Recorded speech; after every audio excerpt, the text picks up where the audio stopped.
Welcome back, shop rats. Today here on the show, we are going to show you how we hand fabricated this 4-speed hump for the Stitches Challenger. You know, we could sit here and talk about it, or we could just get right into it. Let's watch the show intro. We'll see you in 27 seconds. And if you don't want to watch the show intro, just grab the little mouse and go just a little teeny bit, and you'll be on the other side, and we'll be right into it. I'm Mike, and this is my shop. This is my car's shop. Working out of a 100-year-old refurbished barn, bringing 35 years of experience to projects considered beyond repair.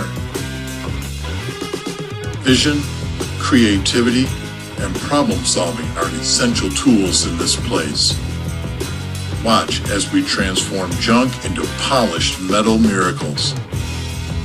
This is my car's shop. First, I want to say thanks to all the guys over at the ebodies.org Facebook page for all the help, giving me the dimensions that I needed to be able to build this. It's very good. It's helpful. The only thing I'm missing is the width dimension, but from here to here, but not worried about that. I pretty much got a handle on where that is and how that goes. So I'm sure I could find that from somebody, but I really don't think I need it. I think I can calculate that dimension because I know the length here, and it'd be real easy to just take, okay, there's so many inches on this tape measure. Okay, I know it's this wide. You see what I mean? So, yeah, I should have used this. Sorry, because this is, after all, the rock channel.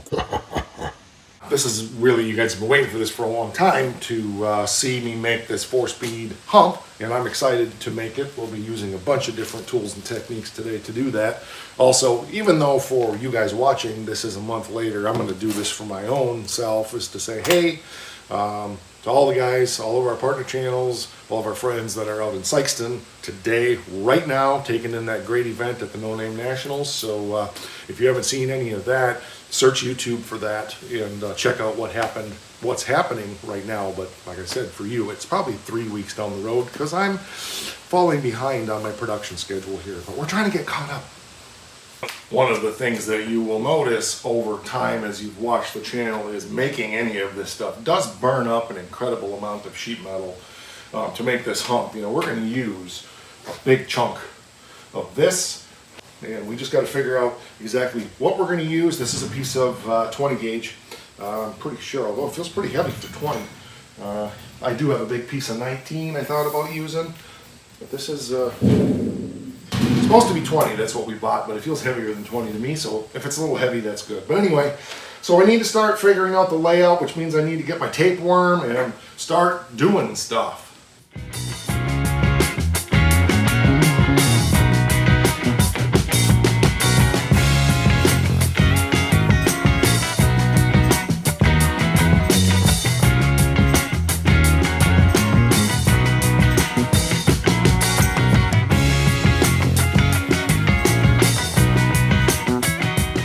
The biggest things in doing fabricating is take your time doing your layout. Make sure that you're comfortable with everything. Now, I'm not looking to get this picture perfect, obviously, but I kind of got to have things pretty good because, you know, I started drawing this out what I think it should be, and I did make it 2 inches longer, which means I'm going to be too long here because I'm using this as my starting point. But I realized that it got into about here, and it angles like this, okay? So here's the problem I have. I'm using this as my straight edge. My angle is going to be going this way. Do you see the problem? Because the angle is actually supposed to go this way. So I could start all over again, but I'm not going to. What I'm going to do is draw this line, cut this, make some drill holes so I know where all this stuff goes, and then flip it over so that my angle is going the way it needs to. So yeah, the angle kind of goes over towards the... from here, it kind of goes over, it actually kind of humps out right about here, and that's to clear the shift rods, so that's kind of important. So we've got to get there. I haven't obviously gotten there yet, but I want to get all of this laid out first because I really didn't want to try to lay all of this out at an angle like this to accommodate for that. And you can see that's kind of that. And what I did was, as I said, I took my caliper, went in here, I measured, let's lay this down so you can see, measured this, and I said, okay, Then I go over here to this and I say, okay, that's about 7 inches. So I made that about 7 inches. And then I measured this and I knew this was like 2 inches and 3 inches and so forth. Knew it was about 5 inches wide. And from this drawing, just with one single tape measure in it for reference, using a caliper, and you don't have to use this kind of caliper. I mean, you can use the old school calipers that just, do that. But you can go through and you can figure out exactly what the dimensions are on this stuff so that you can lay it out from one picture. So do I have enough reference pictures? Yeah, I have more than enough because of this. All right, so here's what we got so far. I think that's going to be a pretty reasonable facsimile. This may get trimmed back a little bit. I don't know, but I'd rather have a little bit too much material than not enough. So I think our next step is going to be to go ahead and cut this. And I'm trying to figure out how I want to transfer all of this to the other side. I think I'm going to do it with drills. I'm just going to drill a hole here, drill a hole here, drill a hole here, drill a hole here. That way I don't have to relay it all out. So, drilling, what is it, 1, 2, 3, 4, 5, 6, 7, 8, 9, 10, 15 holes, whatever it is, will accomplish transferring this pattern to the other side. You can kind of see we're getting this laid out, this thing right here. And yeah, I know I could buy this for $130 if it's available, probably from Brewer's Performance, but I enjoy making it. And remember, that's the point of this project, is I get a lot of people saying, well, why don't you just go ahead and buy that? Well, because I like doing this. I like the challenge of it. I like the fun of it. And so for those that are new on the channel here who don't understand that, and the other thing is in all of this, right now this stuff is available. But who knows if it will be in 6 months or a year, especially with all of the supply chain issues we have. So I like doing it. And, for those that can't get the stuff, maybe your car has a 4-speed hump. It's different. And you have a couple reference photos with some tape measures. Now you'll know how you can make your own, 4-speed hump or whatever it is you need to make for your project, or anything for that matter.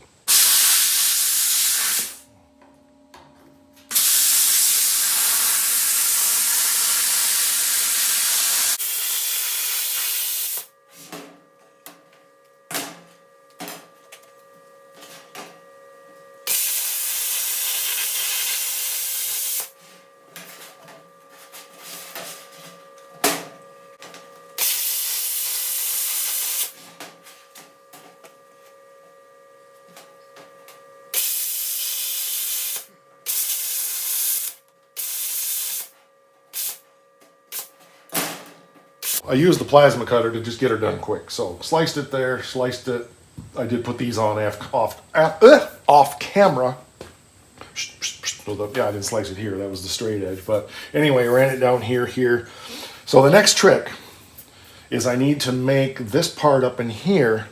I need to figure out where this hump piece goes in here. So that's going to be a bit of a job of work to figure that out, but we'll get there. I just need a little bit of time to kind of just gotta think about it a little. You know what I'm saying? And go back to my piece of paper here and kind of get some dimensions and measurements, and well, there's just got to be stuff I got to figure out. So we're getting there. So I got to decide the next step. I think I want to, first of all, I think I made that hole for the shift plate too big, where the shifter comes up through. No big deal. I will order the boot before I cut the hole.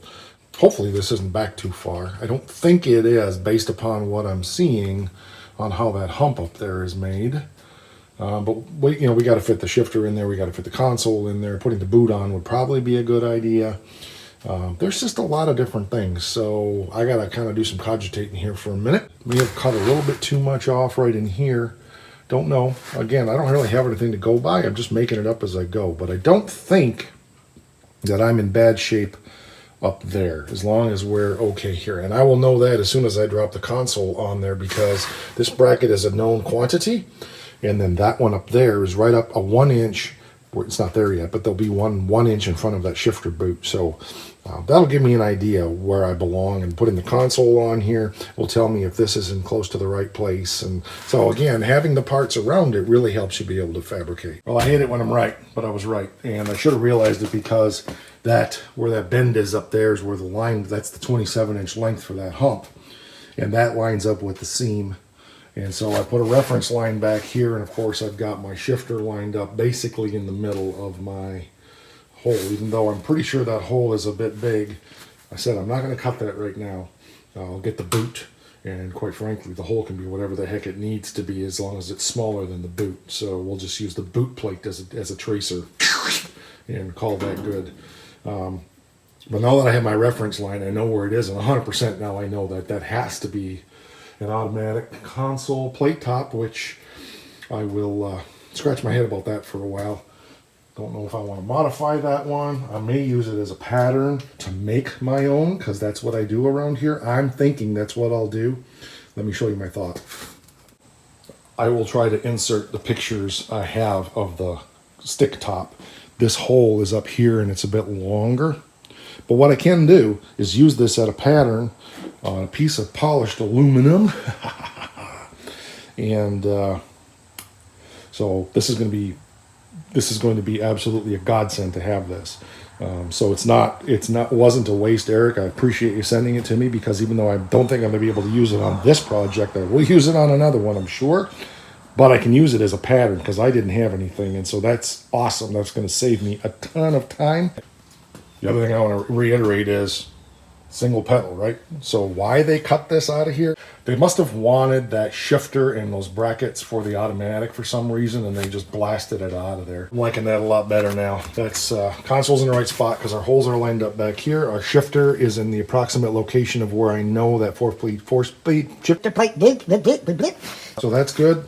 The only really difference between an automatic and a the top of the console unscrews from the bottom of the console, but I think the stick console is a little straighter, but the cutout for the automatic is here, and there's a cutout in here for the shifter boot on the stick. And I just realized that I thought I was going to have to fabricate that floor piece up there, but I don't.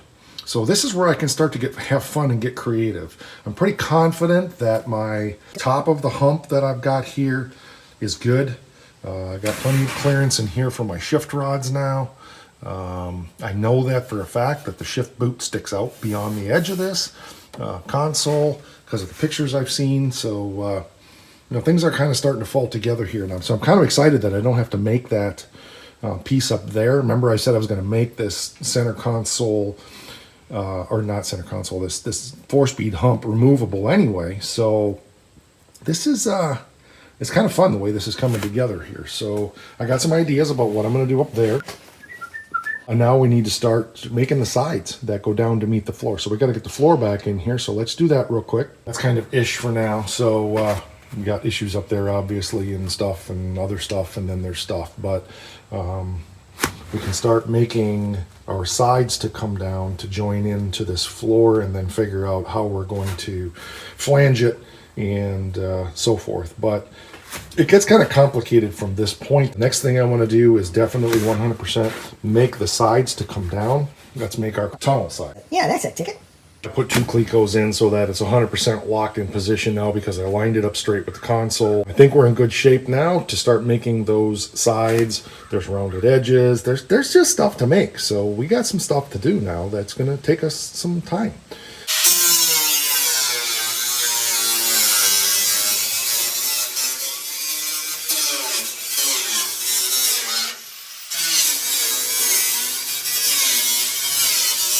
So what we just did was give ourselves the ability to make a flat flange here now that we can run some screws or something through, or at least temporarily, till I figure out whether or not I'm 100% going to make this floor removable. For now, I'll do it with Clecos, but I need to get my little handheld vicey thingy, grippy thingy for bending stuff and just that up and see where we go from there. Got my vicey grippy thingy.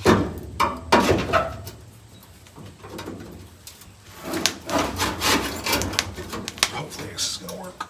Oh yeah, there we go.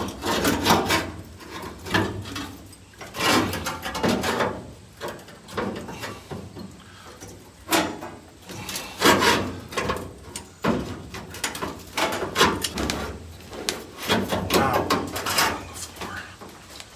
That's not the way I intended. There we go.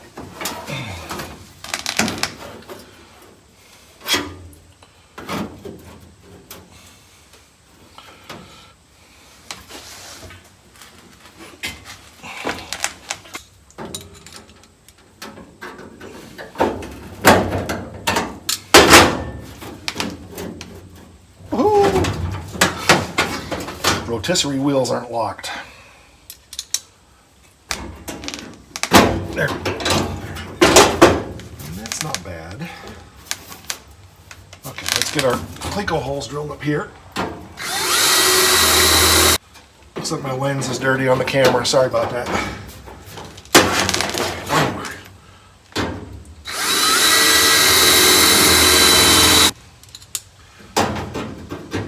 Okay, there we go.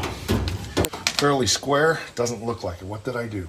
Dang it. I had to redo things a little bit because it wasn't square to the floor, but we're square now. So we're good, but I got to rebend this. So I went ahead and drilled the holes and got everything in place. Then we will take this back out of here, make an adjustment up here, probably a little hammer and dolly work. Maybe not, but get that fixed up here. So I think we're in better shape now. There's plenty of room for the gas pedal in here, so I'm not too worried about it.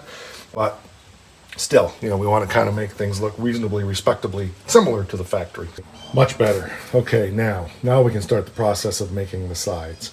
And I think the best way to make the sides right now is probably to pull the floor back out. Make those sides so they just hang down, and then we can kind of match the floor to the sides and the sides to the floor and all of that. But we have established now the exact place, size, fitment, all of that stuff for this. So we should be in great shape now to move forward getting this done. So the next thing we need to do is make our sides. Now it has a like this, and you know, it's got some stuff, but mainly I'm just going to take a piece of straight metal. I think I'll make a piece that comes to here, and then I'll make a piece that goes back over to here. One of these old-fashioned tape measures is a great way to do this. Of course, you probably need to start at 1, which is on the other end, and just roll her along the edge. Yep. As far as how long you want it to be. So that needs to be about 26 and a half. Yep, okay, just double checking. I do have a little bit of a thing I gotta drop there, but I'm gonna leave that on there for now. I think I decided I was gonna go 6 inches wide. So we'll go 6 and a half just to be safe. And I think we'll just go ahead and continue it on from here. And so we got an extra inch there, so we'll go 7.5 inches. That should make us straight all the way down.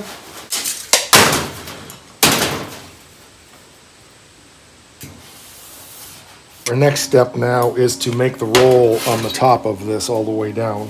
So I'm going to measure down 1 inch to make sure that I've got plenty of material.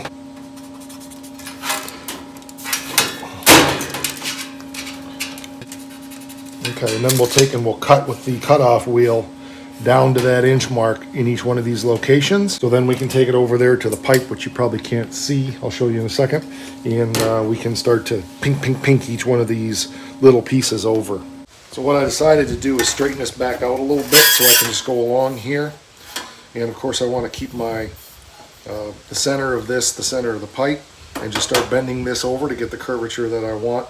And then we can go ahead and do what we need to do to put our bends back in, because there's some pie slicing and stuff we're going to have to do.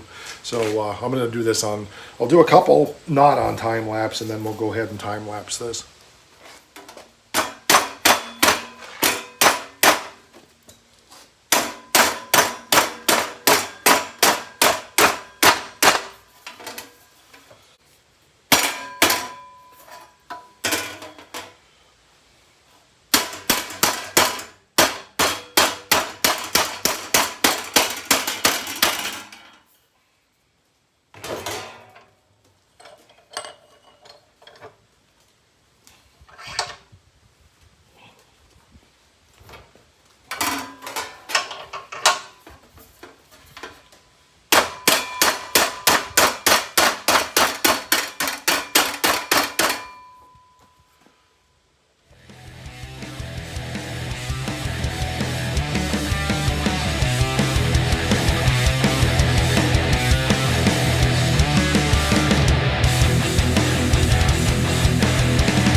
now we got to start making our, again, to go on that over there.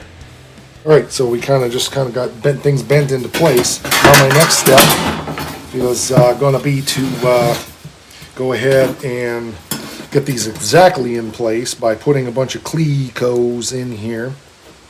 But I need to determine exactly where I want this edge to run down here. So I think I'm going to go ahead and measure in like 3/4 of an inch or maybe a 1/2 inch, and then I'll know where this edge is going to go. And I think probably a 1/2 inch is going to be about right. Everything is kind of rough aligned now, so we can just punch some cleco holes in here.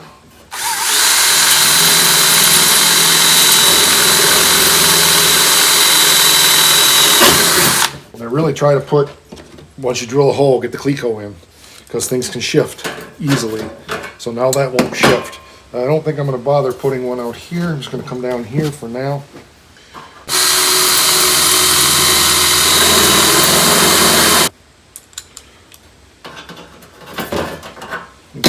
Now we got to do some tweaking here because this is too tight. A little too much, but actually, that's actually pretty good. So let's get one here.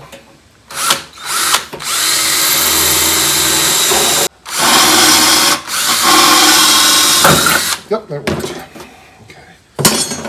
It ain't got to be perfect. Okay. One more. Down here somewhere.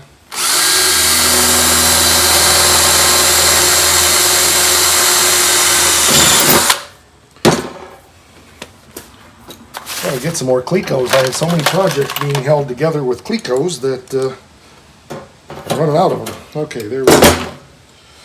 Very good. Very good. Yeah, this is going to have to trim differently here, and that's fine.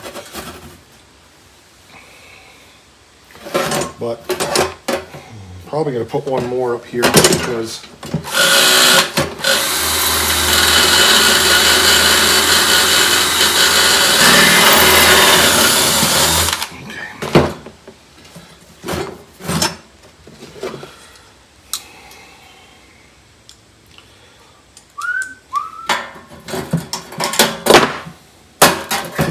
okay, now let's go do some test fitting, trimming, fitting stuff in the car. All right, floor pan's going to have to come back out, but I know where I need to trim in here to get it around that cross member for now. Again, I'm leaving it extra long on purpose. That will be shortened up a lot, but you know, all these contours have to kind of come together, and then I have to, in the process of all of that, figure out how I'm going to make it so that it's removable. So that's another whole, you know, it's a thing is what I'm trying to say. We're definitely getting there. Pleased with it. So the next piece to make then is going to be back here, and I think I'm going to cut it off on the curve, and I'll make this piece as one, and I'm going to cheat, which I could have done here and I didn't even think about, but this was easier to do it this way. I'll use the shrinker stretcher to make that radius, and that'll probably be it'll be shrinking now. I kind of made a mark here where I want it to start, and then bend this radius around so that this piece follows this corner, and we should be good. So we're going to use our shrinker to do this, and it's just a kind of get in there and guess at it kind of thing. Shrinking is a lot harder than stretching, in my opinion, especially when you've got this much material here. But we'll get it. There we go. He's getting there. It's just that you got a lot of material down here to bend, so I got to try to help that a little bit. Just do it like this. In fact, I kind of pre-bent it a little bit extra. So let's see if that helps us.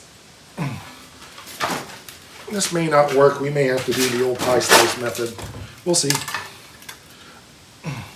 It's also quite a wide area I'm trying to shrink, so it doesn't help. There we go. Now she's going all of a sudden.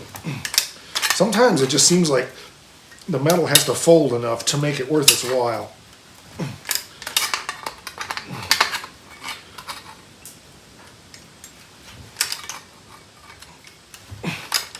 We're getting there now. I'll show you what we got so far.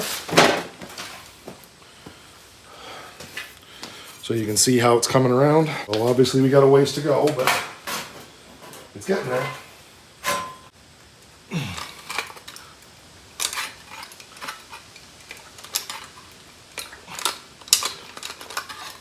We're gonna have some hammer and dolly work to do on this, but yeah, it's looking good. Looking real good, actually. Boy, we got that close. Whew.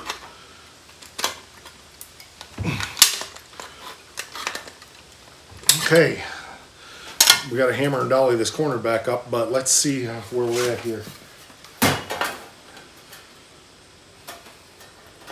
Boy, she's getting close. We can tell we're not quite there yet by our lines. I don't want to do that hammer and dolly work yet. Part of what I'm having problem with is it's getting so tight that it's having a hard time fitting around this.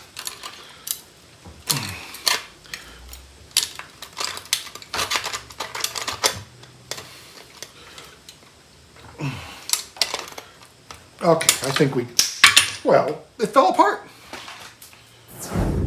And there it is. Now all we got to do is weld her up and grind her up and make her pretty. So, yeah, let's tune into some free YouTube rock and roll music, and we'll give you a real quick and dirty show in the next, I don't know, 20 seconds, 30 seconds.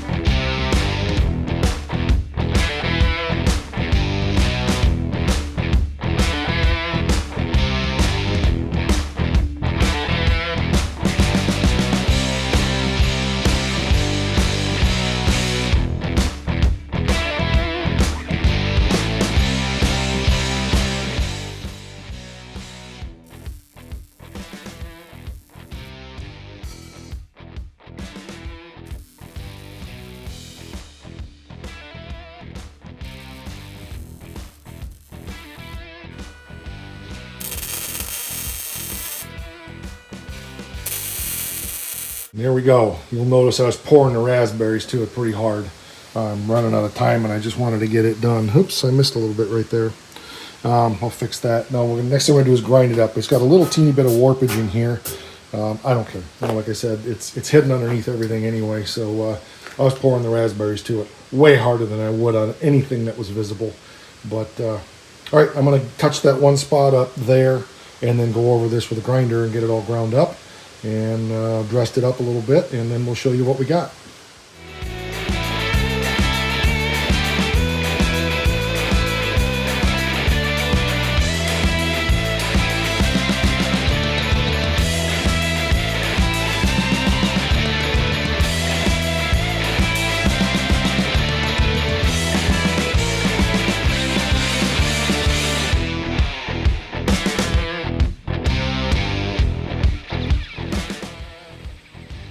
And just like that, we have a 4-speed hump.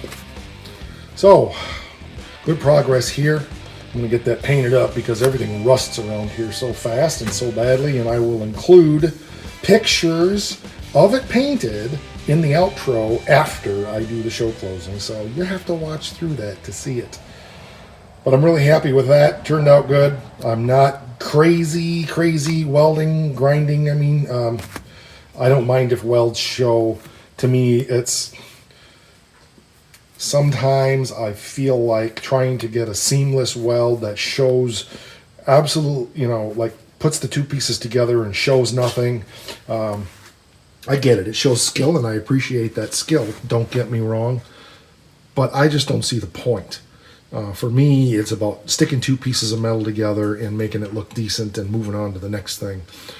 I can't take time to get bogged down in minutia of trying to make perfectly seamed pieces of metal, especially for something like this that's under the carpet or floor pans or whatever. And I've not hidden any of that from you ever. on the channel. Showed you, how I do things and so forth. Of course, I'm a lot more careful on the outside of the car if I need to be, if I can be. Sometimes you can't, but well, I'm happy with that. That excites me. I've been waiting a long time. I've been a bit intimidated by that, actually. Just kept kind of putting it off. You know how that goes sometimes. And I knew I'd get it done, but it went way better than I expected. It turned out really well, and I'm really happy with that. We're over on the Face thing, over on Instagram. She lives us. She gives us cookies and stuff like that. Apparently, my tongue doesn't want to work today. We're here on the U thing, of course, so like, subscribe, make comments, go over to the community tab, join in the discussion, join in all the fun over there. I really appreciate you guys being here. There is going to be a lot more coming on the Stitches Challenger. There is going to be a lot more coming of work on that car. We have some of the sheet metal ordered for the floor pans and stuff. Remember, Stitches is a fabrication project. The Forsyth Duster is more about what it is like to purchase parts and put them in the car. So we're trying to showcase different things. And again, a teaser for those of you that have been paying attention, the Golden Mullet is going to be a completely different type of project again. And I'm not going to say much about that one yet, but if you're watching over in the community tab, I'm giving you lots and lots of hints on that one. All right, that'll do it. We'll catch you on the next one. Oh, crap, I almost forgot. Rock!